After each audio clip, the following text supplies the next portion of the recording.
Hello, I'm Odin, and today I'm going to do a quick build. My idea today is to do the T-Virus from Resident Evil. The main body of the T-Virus container is a clear cylinder, so I'm going to use a clear plastic document tube. Now the tube that I have is 2 inches wide and 18 inches long, so I'm going to cut it in half. It's got closed ends, and so what I want to use is a cap from a can of spray paint, as it's a near perfect fit. Now, not all spray caps are the same, but these are the cheap spray paints from Walmart, and they have simple, clean caps. To make sure the tube is a snug fit in the cap, I'm going to add a strip of 3mm craft foam. Now the caps are 40mm deep, and if I just cut a strip 7 3/16 inches long, it'll actually wrap around inside of the cap without overlapping and without a gap. Plus, the fit is snug enough, I'm not going to need to use any glue.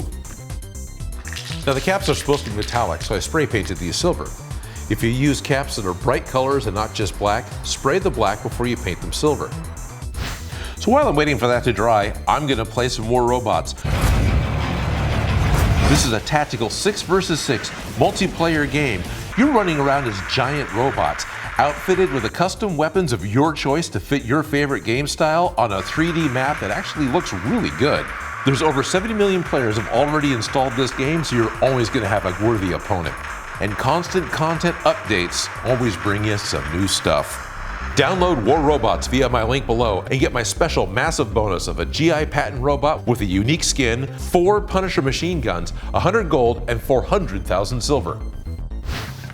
To make the double helix that goes inside of the tube, I plan on using a 1/4 inch clear acrylic rod.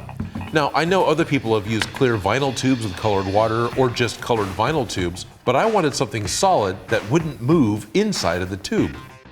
So what I'm going to do is heat the rod and bend it around a wooden pole. What I'm using here is a wooden extension handle for a paint roller. I set a vise down just to hold the other end of the pole so it wouldn't move around on the table. You could just as easily do this with a couple of books or a couple of bricks. Using my heat gun, I heated the rod and slowly bend it around the wooden pole. You have to be careful to not overcook the rod or the plastic will start blistering. Just keep the heat gun moving and it's pretty easy to do. And as I heat a little section of plastic, I spin the wooden pole and twist on the rod. Now this whole twisting process only took me about 10 minutes to do 3 feet of acrylic rod. The acrylic rod actually cools pretty quickly, and then I can just remove it from the pole. And this was actually my second attempt, because I blistered the first one and I had wound it too tightly and made the coils too close together. Still maybe too tight. So I can take the coil that I like and cut it in half on my bandsaw. Now, you don't have to cut the rod with a power tool. You can just as easily cut these with a hacksaw or a jeweler's saw. You'll have to twist the spirals together to make the double helix shape. I'll need to secure the ends to make sure I can hold the double helix in place. And to do that, I'm going to use some EVA foam. I cut the foam discs with the tube so I know they'll fit. I mark where the ends touch one disc, keeping an eye on my helix shape as well.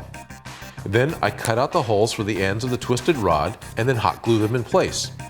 And then do the same thing on the other side. I just slip the helix inside the tube and put on the spray caps. Oh, I forgot to paint the EVA foam first, so I pull it back apart and I carefully paint some black acrylic paint on the gray foam.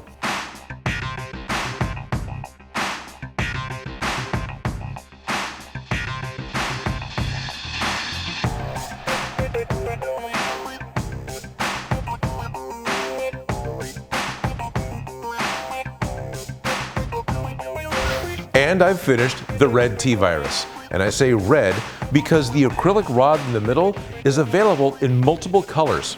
So it's just as easy to make yourself a blue version to go from the film, or the green version, which I believe is the antivirus. All of these I made in one evening, and if you wanted to make a T-Virus container, this is how Odin makes.